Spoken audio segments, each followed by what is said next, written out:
So this is going to be another movie review. This one's called Harley Davidson and the Marlboro Man, 1991. I'm giving it 2 out of 5 stars. I dislike this one. This is going to be another Karate Man recommendation. There's not much going on here. There's a little bit of nudity in the beginning. My son did objected to the blasphemy. He said if there's more than 3 blasphemies, you should turn it off. And this one definitely had more than 3. Or is it more than 2? He said if it has 3, on the third one, you turn it off. He got that advice from Father Maudsley, but he doesn't watch this stuff anyway. So he had me wearing the earbuds while he was eating his dinner. But I will give him credit. He liked his boneless pork ribs anyway, and he ate most of the cornbread. Just he didn't like the sides for some reason. And a little bit of his apple pie. I tried it. I thought it was okay. So I got 2 movies reviews in today. Karate Man's nowhere to be found in the chat room. I don't know what he sees in this movie that's fun or entertaining. It's not a good movie. In a lot of ways, it has one explosion in the beginning, and I don't know. I couldn't really get into this movie. It's just a couple of loser guys.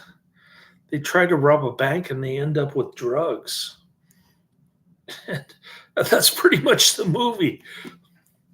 Harley Davidson and the Marlboro Man is a 1991 U.S. neo-Western biker action film starring Mickey Rourke and Don Johnson, with a supporting cast including Chelsea Field, Tom Sizemore,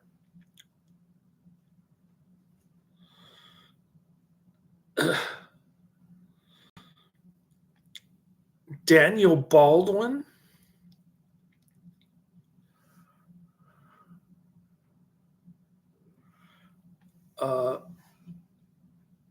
Giancarlo Esposito, and Vanessa Williams, who also contributes to the film's soundtracks. It was directed by Simon Windsor from a screenplay by Don Michael Paul. The film was a critical and financial failure, grossing $7.4 million at the domestic box office against an estimated budget of $23 million.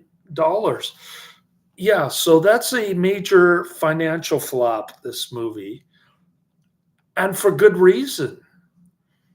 It's not entertaining, it's dumb, and there's no point in watching this other than maybe the first 30 minutes or so.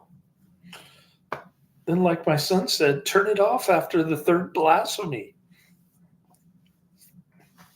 In the near future, a man called Harley Davidson travels from Texas to Burbank, California to reconnect with his old friend, Robert Lee Marlboro Man Edison, at their old haunt, Rock and Roll Bar and Grill. Their mutual friend, Jack Daniels, holds animosity towards Harley over an affair and his now ex-wife Lulu had. He and his ex-wife Lulu had years prior. Jack Daniels is played by Big John Studd, the wrestler from the 70s and 80s. The bar has fallen on hard times, and the great trust bank threatened foreclosure, planning to demolish the building to make way for a skyscraper. Harry and Robert convince Jack to help him help them rob one of the bank's armored cars to collect the funds necessary to renew the building's lease. The robbery is successful. However, upon escaping, they discover the loot they stole contains not money, but Crystal Dream, a new experimental street drug. Wow, that's original. This is distributed by Metro Goldwyn Mayer, MGM, which at one point bought out Canon Films after it filed bankruptcy. Release date August 23rd, 1991. Running time 98 minutes. Country United States. Language English. A budget of $23 million and a box office of only $7.4 million in the United States. It was a major financial flop, and rightly so. This movie stinks. The bank's head of security, Alexander, is ordered by CEO Chance Wilder to recover the drugs and kill the thieves. Meanwhile, Robert is pulled over for speeding by a motorcycle cop, his ex-lover, Virginia Slim. The two have sex that night despite her being engaged. So they're having an adulterous affair pretty much. Harley takes Virginia to breakfast the next morning, during which she says that Crystal Dream is 100% addictive. What does that mean? What does 100% addictive mean? Oh, it means my son is betting on horses on his phone. And it causes long-lasting neurological damage and eventually death. Robert, fuming about Virginia's upcoming marriage, steals her fiance's motorcycle. He and Harley go to the bank's headquarters and they talk to Wilder via telephone. They demand $2.5 million in exchange for the drugs. Wilder agrees to have someone meet them that night in the airplane graveyard for the exchange. Alexander shows up with the money and the transfer goes off successfully that night while they hang out in the bar's back room celebrating. Marlboro is suspicious of the ease of the exchange. Alexander's men then show up, watching through a one-way mirror. The owner tries to convince them that the gang is not there. Alexander walks away as if to leave, but then turns around and shoots him. They open fire in the room behind the mirror. Harley and Marlboro are the only ones who escape alive. Big John Studd is shot in the chest. And he's got some weird tattoo that I've never seen before on his shoulder. The two retreat to the nearby airport and they hide in the baggage compartment of a plane. They escape to Las Vegas, where they check into a hotel, only to be tracked down by Alexander. The two escape to the hotel's roof and they jump off into a swimming pool. Harley realizes that they have been tracked with a device hidden in the dollar coin given to them by Alexander. The two hop a freight train headed east after deactivating the tracker, but Marlboro leaves after telling Harley that they owe it to dead friends who helped them to return to LA and settle things. Harley refuses to go and Marlboro jumps off the train. Harley has a change of heart. Harley catches up with Marlboro. They plan to meet with Alexander, reactivating the tracker and the coin. Alexander traces them to the airplane graveyard, locating the briefcase that contained the money, but Alexander only finds the dollar coin inside. However, He sees Harley and Marlboro nearby, and a gunfight ensues. Marlboro manages to kill Alexander's remaining men. Alexander then catches Marlboro. Alexander holds Marlboro hostage. Harley tries to shoot Alexander. Harley misses, hitting Marlboro. Harley summons up the aim to hit Alexander, and the two kill him. The duo bribes Alexander's helicopter pilot into taking them to Wilder's office. They give Wilder his money back and demand he change the lease on the bar.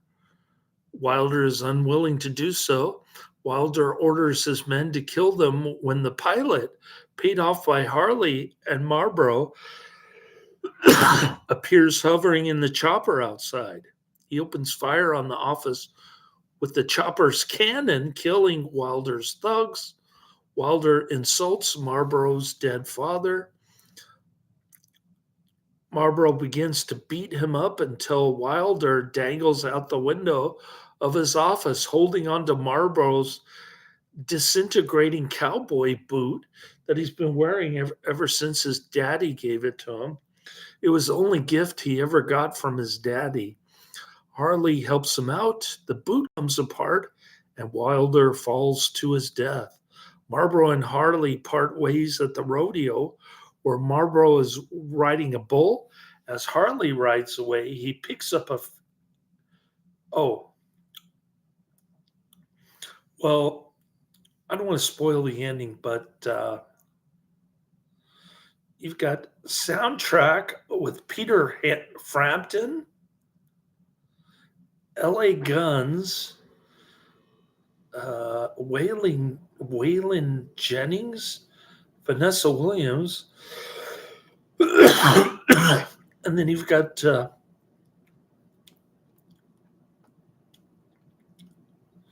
what else?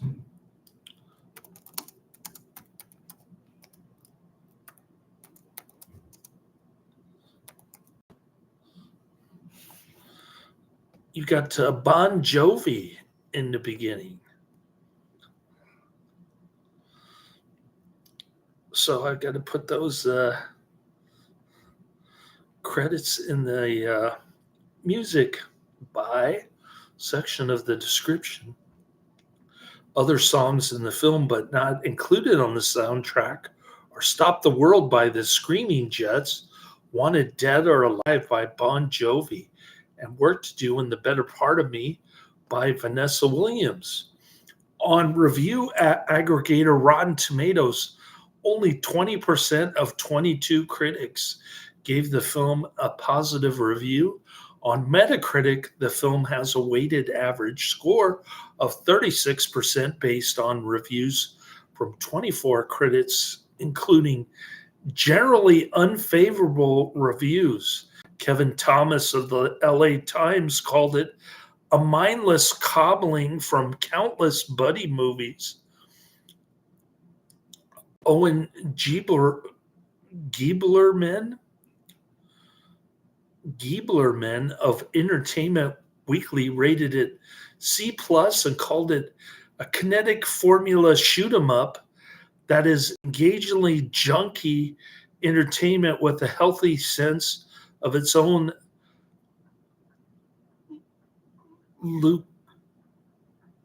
lucroshness. Variety called it a dopey, although poignantly bad actioner about two legends in their own minds. Vincent Canby of the New York Times wrote, Mr. Rourke and Mr. Johnson handled their roles with more ease and humor than could be accommodated by a movie so stuffed with mindless fistfights, gunfights, helicopter chases, explosions, and leaps from tall buildings. Time Out London called it utter rubbish, and a badly dressed at that. Kim Newman of Empire wrote, for a while, its crassness is amusing, but as the plot sets in, it gradually turns into a stupefying bore. There's actually a plot in this movie.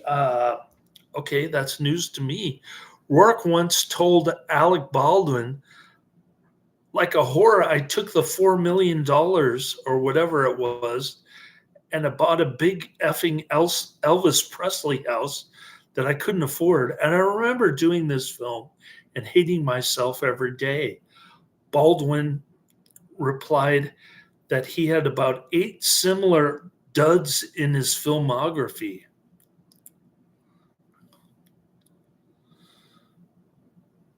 Audiences surveyed by CinemaScore gave the film a grade of B on a scale of A plus.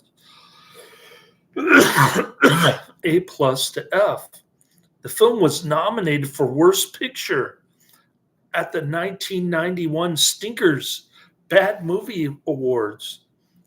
Harley Davidson and the Marlboro Man was released to DVD by MGM Home Entertainment on February 20th, 2001, and on Blu-ray by Shout Factory under license from MGM on May 19th, 2015.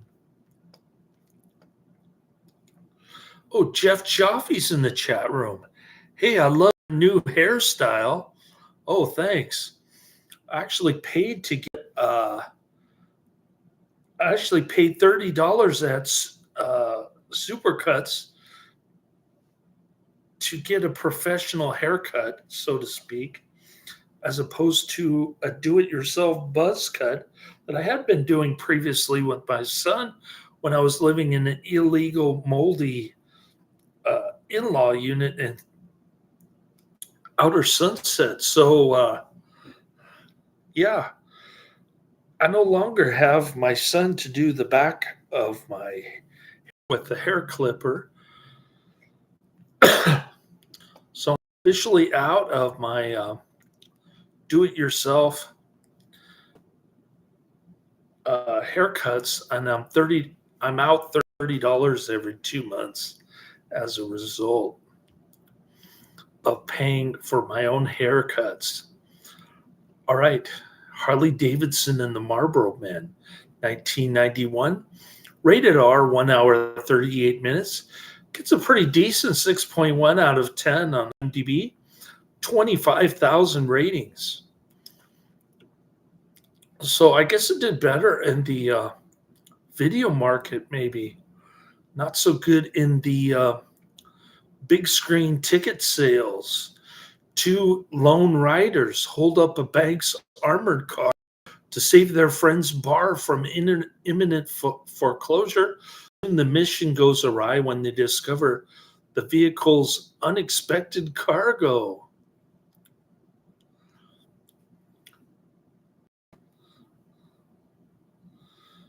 All right, who are these people?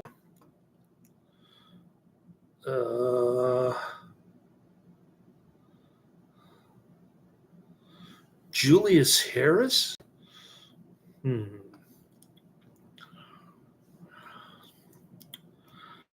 All right, here's a review from Lucio Gulia.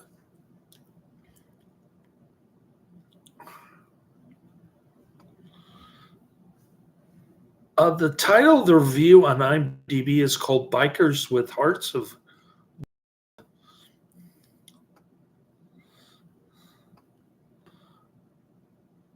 Lucio Gulia, dated September 24th, 2005. And there's no rating on here. It just says 2 biker buddies team up to help a friend save his LA nightclub from an evil banker who wants to replace the beloved bar with an impersonal high-rise, greedy white male swine of a capitalist pig who's selling some kind of blue drug substance to little kids on the side for $15 million a year. The ensuing plot has the 2 bikers repeatedly confronting the banker's cold-blooded robotic henchmen who make quite a fashion statement with their slick back hair, their blank faces, and their irritatingly hip, long black coats. I thought I was watching The Matrix when I saw this. The numerous confrontations between the two bikers and the thugs culminate in explosions, fights, and gunfire. The story is standard Hollywood stuff aimed at kids, young boys in particular, except for the unique airplane graveyard setting. The plot is mostly a dud. Fortunately, the characterizations of the two leads rescue the film from banality. Mickey Rourke, and Marlboro Don Johnson's swagger, posture, and strut their macho stuff, as you would expect for two bikers. They swear, they fight, and of course, they follow the babes. Underneath the public toughness, however, are two nonconformists, and each has his own brand of insecurity, and they have a conscience. They want to do the right thing. Yeah, rob a bank so your friend doesn't go into foreclosure. That's the right thing. It is this textured characterization of Harley and Marlboro that makes the film worth watching, especially in the first 25 minutes before the action plot interferes. I'll agree with that. I say watch the first 30 minutes and then shut this thing off. It's terrible. This is the movie with all the gritty realism of urban street life. The film's first half features some good cinematography, sultry music and atmosphere, great production design, and costumes suitable for the most hip biker bar. The best approach to this film is to ignore the silly action plot. Is there a plot, really?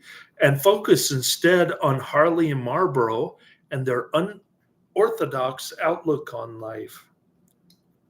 Okay. There's a different point of view from La Chugula. All right, more like this. Johnny Handsome, Year of the Dragon, A Prayer for Dying, and Dead Bang.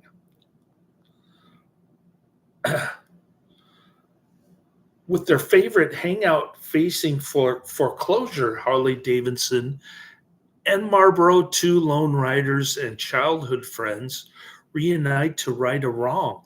But the bank always wins. As the greedy financial institution, the white male swine of a capitalist pig demands an impossible new contract.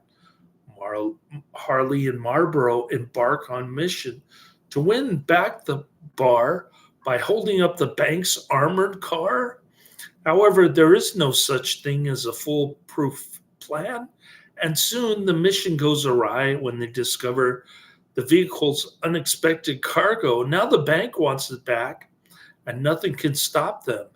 Is all hope lost? That's the storyline from Nick Riganes on IMDb. The tagline is Who says there are no more heroes? Genres action, crime, drama, thriller, western. Motion picture rating MPA rated R for violence, language, and sensuality. They didn't put nudity on there. So people can get tricked into watching this and not expecting nudity, and that it's right there. Doesn't waste any time. In numerous interviews, Mickey Rourke has said that he signed on to this film purely for financial reasons. He said it made him feel like a sellout, and it fueled his descent into self-loathing in the mid-1990s. Yeah, I'd be depressed too if I made this movie. In the scene where Marlboro Man, Don Johnson, spits in Alexander Daniel Baldwin face, you see the spit appear, then disappear from Alexander's face. Harley Davidson is quoted as saying, It's better to be dead and cool than alive and uncool. UK cinema and video versions were cut by 2 seconds by the BBFC to remove shots of a butterfly knife. The cuts were waived for the 2003 MGM DVD release. This was featured in Siskel and Ebert, Dead Again, True Identity, Harley Davidson and the Marlboro Man, Defenseless, The Pope Must Die, 1991. Soundtracks Wanted Dead or Alive, performed by Bon Jovi, written by Bon Jovi and Richard Sambora.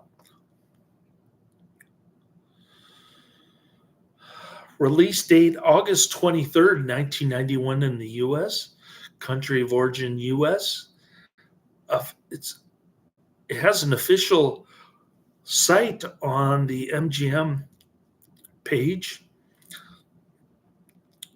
Language English, also known as Dos Duros sobre Nuedas. Filming locations: Pima Air Museum, 6000 East Valencia Road, Tucson, Arizona, USA. Airplane Graveyard.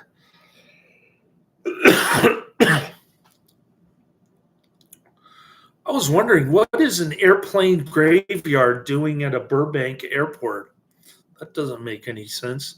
Production companies Metro Goldwyn Mayer, MGM, Chris Jere, and Laredo. Okay, here we go. Budget $23 million estimated. Opening weekend, US and Canada, $2,200,549. August 25th, 1991. Gross US and Canada, $7,434. No, $7,434 and no. $7,434,726 gross US and Canada, and gross worldwide also $7,454,726. Runtime 1 hour 38 minutes or 98 minutes. And this was in color. The aspect ratio is 1.85 to 1. So there you have it. Harley Davidson and the Marlboro Man. I don't know how many times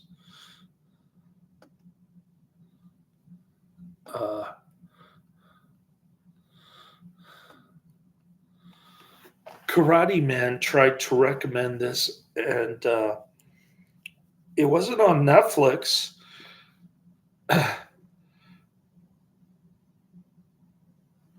And it wasn't on YouTube, so I found it on Tubi,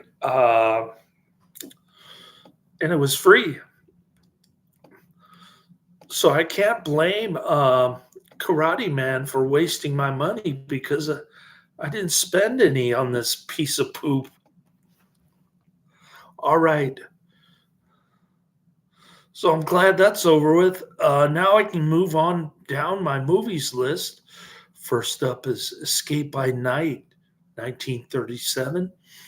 Then we've got Paths of Glory, 1957. And then there's, I can't even pronounce this.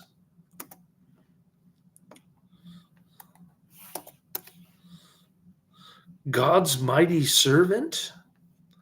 This looks interesting.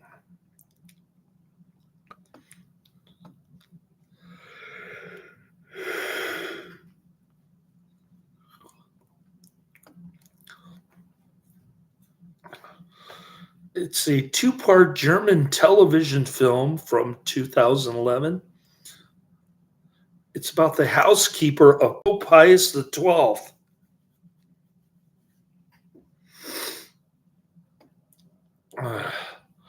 We've already gone over Pius the 12th and, and how many mistakes he made. So I'll be sure to go through that list again.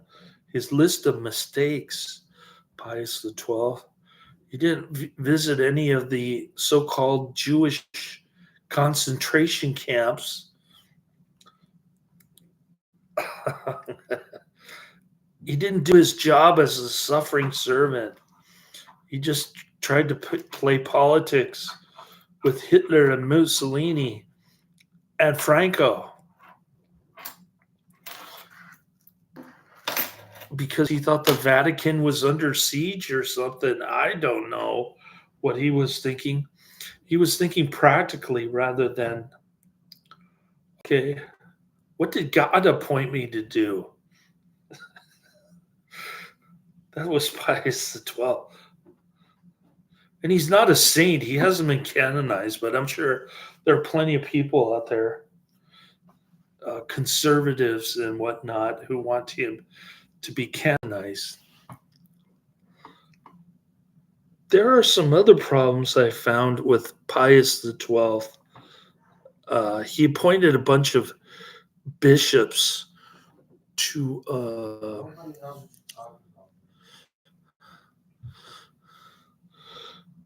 promulgate the Vatican II nonsense. It's not all nonsense, but most of it is. And then there's something else that he just he was a failure all the way around. But you can't really expect much from 20th century popes after Pius the 11th.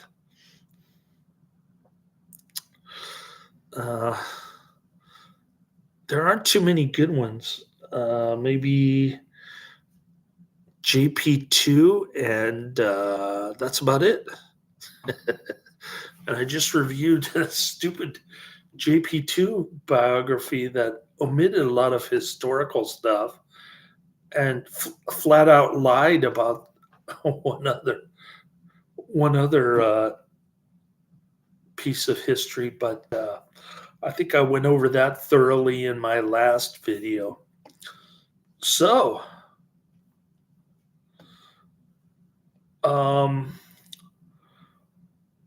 we'll try to get through Escape by Night and Paths of Glory tomorrow. As my son is addicted to his phone, he's playing.